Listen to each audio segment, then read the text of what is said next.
말씀 함께 보겠습니다. 로마서 10장 1절에서 13절입니다. 각자마다 간절한 바람이 하나씩 다 있죠. 부모는 자녀가 잘 되기를 바라고, 또 자녀는 우리 부모님들이 건강하기를 간절히 바라고, 또 어떤 분들은 사랑하는 가족이 믿음 안에 서기를 간절히 바라고 있습니다. 우리가 다른 건 몰라도 정말 사랑하는 사람들을 위하여 마음 깊이 기도하게 됩니다. 바울의 마음도 그랬던 거예요. 동족 이스라엘이 무엇하기 위하여?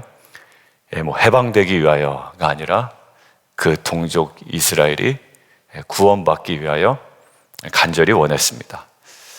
오늘은 사도 바울의 단순한 신학 강의가 아니라 눈물 어린 목자의 그런 간절한 기도라고 생각이 듭니다. 그래서 오늘은 이 바울의 그 동족을 향한 마음속에 있는 것들을 정확하게 영적으로 치환하면 저와 여러분을 향한, 그리고 이 지역사회를 향한 하나님 아버지의 그 마음을 우리가 세 가지로 함께 보면 좋겠습니다. 하나님의 마음이 무엇인지, 하나님의 길이 무엇인지, 하나님의 은혜가 무엇인지. 다시요. 하나님의 마음이 무엇인지, 하나님의 길이 무엇인지, 하나님의 은혜가 무엇인지. 동족을 향한 바울의 마음속에 저와 여러분을 향한 하나님의 마음을 묵상하는 겁니다. 자, 첫 번째요. 하나님의 마음은요, 우리의 구원을 원하신다라는 거예요. 바울은 이렇게 고백합니다. 내 마음에 원하는 바와 하나님께 구하는 바. 간절한 거죠. 우리 성도님들 기도 제목도 보면 우리 자녀 사업 좀 잘 되게 해주세요 라는 기도보다 하나님 예수 좀 잘 믿게 해주세요, 인격적으로 만나게 해주세요, 정말 그 신앙 안에 정말 깊은 뿌리 내리게 해주세요. 이 모든 것들을 총망라한 마지막 하나 뭐냐면 정말 구원받게 해주세요 라는 거예요. 바울은 지금 어떤 신학을 설명하는 게 결코 아니에요. 그 지식을 막 늘어놓는 것도 아닙니다. 바울의 간절한 마음을 드러내고 있는 겁니다. 내 동족이, 그리고 내 가족이 어떻게 구원받기 원한다라는, 어떻게 보면 애끓는 마음이다라고 할 수 있습니다. 여러분들, 이스라엘에 열심이 없었던 건 아니거든요. 바울은 인정합니다. 이게 뭐라고 그러죠? 그들이 열심히 있었다라는 것. 근데 올바른 지식을 따른 것이 아니다라고 이야기하죠. 그들은 하나님의 의를 알지 못했어요. 그런데 결국 자신의 의를 세우려고 합니다. 그러니까 의에 관한 개념과 인식은 있었지만 하나님의 의에 대하여 무지하기 때문에 자신의 의로 채우려고 했고, 결국 그 결과는 하나님의 의에 복종하지 아니하는 모습으로 나타났다라는 거예요. 여러분들, 이것이 꼭 이스라엘만의 문제는 아니라고 생각이 듭니다. 우리 자신에게도 여전히 있고, 그리고 우리 주변에도 여전히 있습니다. 착하게 살았고, 열심히 살았고, 피해주지 않았고, 이런 마음으로 살아가는 자들이 굉장히 많습니다. 그런데 자신의 의에 근거한 삶은 늘 불안하다라는 거예요. 내가 충분히 선한 것을 맞는 건지, 내가 어디까지 해야 안심할 수 있는 건지, 스스로를 지켜낼 수 있는 건지.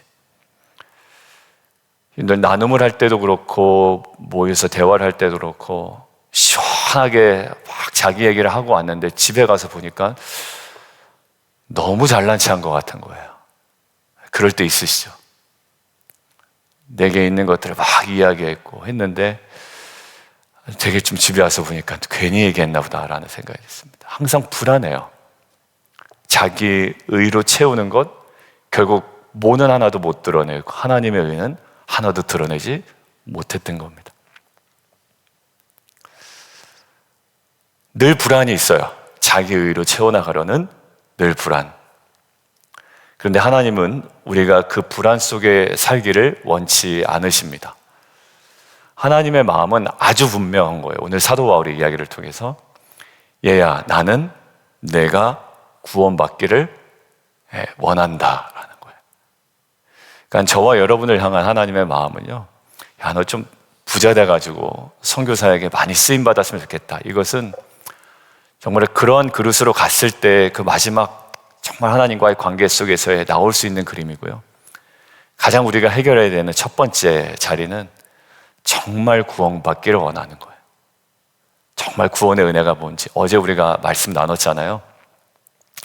우리가 볼 때는 참 이게 아닌 것 같은 거예요. 그리고 늘 불안한 겁니다. 어제 우리가 말씀 나눈 것처럼. 근데 거기에 핵심은 뭐였냐면 백성이 아닌 자를 로 암리를 뭐로 부르셨대요? 암리로 부르셨다는 거예요. 근데 뭐가 있어서요? 아니, 없어서요. 그러니까 우리가 옆에 배우자를 볼 때나 자녀를 볼 때나 상황을 볼 때나 아닌 것 같은 거예요. 근데 어제 하나님께서 기도하는데 저의 마음을 주시는 거예요. 뭐가 출발이라고 그랬죠, 어제? 하나님의 부르심이 출발이라고 했어요. 내가 그렇게 불렀다. 사랑하지 않는 자를 내가 사랑한다고 불렀다라는 거예요. 여러분들, 하나님의 마음은요, 우리가 구원받기를 원하는 겁니다. 구원받은 자는 이제 어떻게 할까요? 이제 바울처럼 다른 이들의 구원을 위해 기도하는 사람이 되어야 합니다. 누구를 위해? 자녀를 위해, 그리고 배우자를 위해, 그리고 그렇게 기도하는 우리 성도들을 위해. 빛과 소금 교회의 목적은 이 땅 가운데 주님의 복음을 온전히 잘 드러내고 전하며 믿지 않는 자들이 주님을 영접하는 그 길로 인도하는, 그리고 그들을 위하여 기도하는 사명이 있는 교회인 줄 믿습니다. 내가 받은 구원에 안주하지 아니하고 내 자녀와 가족과 이웃을 위해서 기도하는 그러한 사람, 이것이 구원받은 성도의 삶의 모습인 줄 믿습니다. 바울의 간절한 기도가 이스라엘 향해 있었다면 우리의 간절한 기도는 우리의 가족을 정확하게 향해야 합니다. 그리고 교회를 향해야 합니다. 그리고 이 지역사회의 영혼들을 향해야 합니다. 그래서 오늘 이렇게 우리가 결단했으면 좋겠습니다. 주님, 제 구원은 제 손에 있지 아니하고 주님의 은혜 안에 있음을 믿습니다. 그리고 주님의 간절한 바람, 그 내가 구원받기를 원한다는 그 주님의 은혜가 제 삶을 덮고 있는 줄 믿습니다. 이제는 바울처럼 다른 이들의 구원을 위해 기도하며 헌신하며 섬기는 삶을 살아가겠습니다. 이것이 저와 여러분의 다름 아닌 사명인 줄 믿습니다. 여러분들 그래서 교회 와서 열심히 섬기기 전에 가정의 자녀를 잘 섬기고 가정의 배우자를 섬기고 주변의 지체들을 잘 섬기고 기도하는 일, 그것이 정말 귀한 일입니다. 나는 왜 교회를 많이 못 섬길까? 아니에요. 그것이 교회를 섬기는 길이고 하나님을 섬기는 일이며 이 땅 가운데 주신 사명을 감당하는 정말 중요한 일인 줄 믿습니다. 두 번째요. 하나님의 마음은 우리의 구원이었다고 그랬어요. 두 번째, 하나님의 길은 뭘까요? 율법이 아닌 그리스도입니다. 바울은 이렇게 선언합니다. 그리스도는 모든 믿는 자에게 의를 이루기 위하여 율법의 뭐가요? 마침이 되신다라고 되어 있거든요. 4절이요. 근데 여기 마침이라는 것이 중요한데 텔로스라는 단어예요. 테텔레스타이 뭐 이런 거 많이 들어보셨죠? 뭔가 비슷하잖아요. 그러니까 마침이 된다라는 건 단순히 끝났다라는 종결의 의미는 아닙니다. 이 마침은 지루하던 이 야구 경기가 끝났다, 연장 접전으로 가던 경기가 끝났다라는 종결의 의미가 아니라 목적, 완성, 성취라는 개념이에요. 그러니까 허무한 결말이 아니라, 허무한 종결이 아니라 목적을 완성하고 성취된 그 무엇을 이야기합니다. 그러니까 예수님은 율법의 끝이자 동시에 율법의 뭐가 돼요? 목적이자 완성을 하신 분이 된다라는 거예요. 율법이 바라보던 마지막 자리가 있을 거 아니에요? 그리고 율법이 가리키던 목표가 있습니다. 그 모든 것이 누구 안에서? 어디 안에서? 예수 그리스도 안에서 이루어졌다라는 거예요. 여러분들, 이스라엘은 율법 붙들고 열심 냈거든요. 근데 그 안에서는 도무지 이룰 수가 없는 거예요. 율법은 우리를 구원하지 못해요. 율법은 마치 거울과 같다고 얘기했습니다. 내 얼굴에 무엇이 묻었는지는 확인할 수 있어요. 근데 거울을 계속 바라본다고 그 얼굴에 묻은 자국이 지워지진 않습니다. 그것들을 지우려면 비누나 물이 있어야 되는 거예요. 그 역할을 누가 해주신다고요? 예수 그리스도가 해주신 거예요. 하나님의 길은 율법이 아니라 뭐예요? 예수 그리스도이십니다 라는 두 번째 내지가 그 메시지예요. 바울은 그래서 신명기 말씀을 인용하죠. 누가 하늘에 올라가야 하느냐? 누가 깊은 음부로 내려가야 되느냐? 왜냐하면 지금 이 핵심이 뭐냐면 복음은 어디에 있다? 멀리 있지 않다라는 거예요. 말씀이 내게 가까워 내 입에 있으며 내 마음에 있다. 구원은요, 자기 의로 율법으로 하려면 무지 어렵습니다. 그런데 구원은 사실 높은 산을 오를 필요도 없고 깊은 바다를 스스로 헤엄쳐 건널 필요도 없는 거예요. 예수님께서 이미 하늘에서 내려오셨고, 예수님께서 이미 십자가에 달려 돌아가셨고, 예수님께서 이미 부활하셨고요. 우리가 할 일은 그분이 나의 구세주이심을 오직 믿는 그 길로 율법이 요구하는 그 모든 것들을 완성하는 삶으로 나아갈 줄 믿습니다. 여러분들, 늘 부족하다고 또 더 헌신해야 되지 않냐고, 하나님께서 나를 어떻게 바라보실까 하고 고민하는 청년들이 참 많았어요. 예전에 보면. 그럼 그들 안에 있는 표정은 늘 무거운 거예요, 신앙이.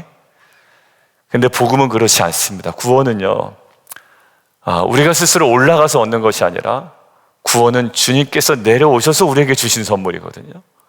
우리가 힘겹게 올라가야 되는 싸움이 아니라 정말 그 모든 것들을 버리고 내려오신 주님을 붙잡는 순간 우리에게 주어지는 것이 구원의 은혜인 줄 믿습니다. 여러분들, 이게 뭐냐면 복음이에요. 힘겨운 싸움을 우리가 하는 것이 아니라 그 모든 것들을 다 장애물을 제거하시고 이 땅 가운데 오신 주님을 내가 나의 주인으로 붙잡는 것이 구원의 은혜인 줄 믿습니다. 여러분들, 우리가 일상생활 할 때도 비즈니스를 할 때, 일터를 할 때도 마찬가지죠. 힘겨운 싸움을 해 나가는 거예요. 그러나 내 삶에 이 땅 가운데 있는 것, 어제도 제 아들에게 이야기했는데요. 진이야, 생각해보면 이 땅에 영원한 것은 아무것도 없어. 우리가 지금 즐겁잖아. 근데 이 즐거움도 영원하진 않아. 그리고 우리가 때론 슬플 수도 있겠지. 근데 그 슬픔도 영원하지 않아. 이 땅에 우리가 조금 누구보다 더 가질 수도 있겠지. 근데 영원하지 않아. 진짜 생각해보면 이 땅에 있는 것은 아무것도 영원하지 않아. 누구도 영원하지 않아. 어떤 것도 영원하지 않아. 근데 우리는 가면 갈수록 무엇을 향해 걸어가는 자이냐면 영원하고 영광의 중요한 것을 발견하며 그것을 소망 삼아 살아가는 사람이야. 여러분들, 그것이 뭘까요? 그것이 바로 저와 여러분의 하나님께서 우리에게 예수 그리스도를 통해 허락하신 구원의 은혜, 영생의 은혜인 줄 믿습니다. 더 나아가서 본향에 대한 축복이에요. 여러분들, 결국 구원은 이제 율법적인 신앙에서 벗어나야 되고 이 땅에 매여있는 신앙에서 벗어나야 됩니다. 이제 내가 잘했느냐 잘못했느냐가 아니라 늘 점수를 매기며 살아가는 삶이 아니라 날마다 은혜에 의지하며 은혜 아래 살다가 은혜로 주어지는 본향으로 가는 것이 우리의 삶의 모습인 줄 믿습니다. 여러분들, 그래서 우리가 다른 길 찾지 아니하고 비즈니스를 하더라도 생각해 보니까 뭐 대박 나서 선교사에게 쓰임 받아야 되겠다, 이것도 영원하지 않은 거예요. 옆에 있는 직원들 잘 돌보고 그리고 주위 사람들 차근차근히 하나 섬겨 나가고 그것으로 족한 겁니다. 여러분들, 우리가 뭐 크게 하겠다, 이거는 그냥 우리의 생각일 수 있고요. 정말 한 사람이라도 변화시킬 수 있는 거 있다면, 한 영혼이라도 변화시킬 수 있는 것이 있다면 여러분들 하나님의 일인 거예요. 제가 어제 그 아들이랑 얘기하다가 만약에 우리가 일터에서 막 비즈니스에서 막 하나님의 나라, 요즘 그것들 많이 요구하거든요. 그러니까 힘든 거예요, 성도님들이. 나는 비즈니스에서 그냥 이거 감당하기도 바쁜데, 그러니까 열심히 일하면서도 힘든 거예요. 내가 뭔가 제대로 살아가고 있나. 근데 여러분들 잘 생각해 보세요. 사도 바울이 텐트 메이커였잖아요. 그에게 있어서는 그게 비즈니스였죠. 근데 사도 바울이 텐트 메이커를 살면서 텐트 메이커로서의 막 하나님의 나라를 어떻게 세워나가느냐, 이렇게 장황하게 성경에 기록되어 있지 않아요. 그냥 그는 텐트 메이커였고 그 나름대로 복음을 전했던 사람이었어요. 그러니까 우리는 비즈니스로서의 하나님의 나라를 막 이렇게 해야 되는데, 물론 하면 제일 좋아요. 그렇지만 여러분들 일터에서 옆에 있는 사람, 그리고 직원들, 그리고 오는 손님, 만나는 클라이언트들 하나하나 정성스럽게 서는 건 충분해요. 여러분들 그거 하나로도 하나님의 나라는 그곳에 풍성하게 임하는 줄 믿습니다. 그리고 그 안에 복음을 전할 기회가 있다면, 자연스럽게 알 기회가 있다면 하나님의 길인 율법이 아닌 그리스도를 전할 수 있는 것, 이것이 저와 여러분에게 주신 온전한 사명임을 믿습니다. 우리 교회도 뭐 큰 것이 아니라 목요 성령 집회 말씀드렸잖아요. 목요 성령에 대한 비전, 정말 기도하기를 원하는 분들 오셔서 기도할 수 있으면 괜찮아요. 오늘 찬양팀 미팅 때 말씀드리겠지만 결국 우리가 다른 길 찾지 아니하고 오직 예수님만 붙들겠습니다. 그리고 매일의 신앙도 열심이 아니라 은혜로 살아가고 은혜에 잠기고 또 은혜로 주어진 본향을 향해 나가는 저 여러분 되기를 주님의 이름으로 축원합니다. 자, 세 번째요. 하나님의 은혜는요, 결정적으로 누구든지 받아들일 수 있는 거라는 거예요. 이거 붙잡고 제가 기도하기로 했습니다. 오늘 구원의 길을 아주 분명히 이야기하죠. 9절입니다. 만일 내 입으로 예수를 주로 시인하며 또 하나님께서 그를 죽은 자 가운데서 살리신 것을 내 마음에 믿으면 어떻게 해요? 구원을 받으리라. 그러니까 우리가 구원을 받는 믿음의 내용이 여기 다 정확하게 나와 있어요. 예수를 뭐해? 나의 주인으로, 나의 구주로, 그리고 하나님께서 그를 죽은 자 가운데 살리신 것을 믿으면, 그리고 조금 더 부연 설명하죠. 마음으로 믿어 의에 이르고 입으로 시인하여 구원을 받으리라. 여러분들 여기서 시인한다라는 거 있잖아요. 단순히 말로 이제 고백한다, 읊조린다라는 말이 아니라요, 내 삶을 걸고 공개적으로 인정하는 고백입니다. 내가 예수님을 주님으로 삼았습니다라는 거. 내 삶의 주권을, 내 마음의 주권을 예수님께 드렸습니다라는 거. 그 고백이 시인하다라는 단어 속에 다 포함되어 있습니다. 그리고 바울은 이렇게 덧붙입니다. 사람이 마음으로 믿어 의에 이르고 입으로 시인하여 구원에 이르느니라. 믿음과 고백은 어떻게 돼? 분리되지 않아요. 그러니까 우리가 고백과 우리의 믿음은 분리될 수 없습니다. 마치 영혼과 육체가 분리되면 죽은 것처럼 그것이 분리되면 죽은 믿음이에요. 그러니까 입 바른 소리 하는 것 좀 조심하자라고 얘기했던 게 그것이 기록에 남고 사람들의 기억 속에 있거든요. 근데 실제로 믿음이 분리되어 있으면 그것이 참 서로 간에 무한한 모습을 경험하게 되잖아요. 여러분들 내적 확신이 있다면 외적 증언으로 드러나게 돼 있다라는 거예요. 여러분들 11절 더 놀라운 건 이렇게 되어 있습니다. 누구든지 부끄러움을 당하지 아니하리라. 유대인이나 12절 헬라인이나 차별이 없다라고 되어 있고 13절 누구든지 주의 이름을 부르는 자는 구원을 얻으리라. 이 누구든지라는 말이 우리에게 위로가 되고 또 확신이 됩니다. 그 안에는 저와 여러분이 포함되어 있습니다. 우리의 과거도 포함되어 있고요, 여러분의 과거도 포함되어 있고, 지금 현재 먼 훗날 바라보면 가리고 싶은 과거도 포함되어 있습니다. 어떤 실패를 했던지 간에 오늘 우리가 주의 이름을 부르면 구원이 우리에게 임합니다. 오늘 보죠. 그를 부르는 모든 사람에게 어떠하시도다? 인색하지 않으시대요. 부요하시도다 라고 이야기 나와 있습니다. 이 말씀은 우리에게도 동일합니다. 구원은 단 한 번의 고백으로 끝나는 사건이 아니라 구원받은 자는 날마다 믿음으로 믿고 입으로 고백하는 삶을 살아갑니다. 가족끼리의 대화에도 그 믿음의 고백이 이어집니다.